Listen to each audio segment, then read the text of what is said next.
Echo. Oh my goodness. Pretty much over there. It's a tree. Do it. There's a song that's in the river.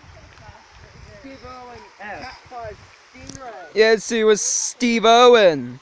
Tapped by a stingray at Great Barrier Reef. It was a traffic accident on September 4th, 2006 for crocodile hunter.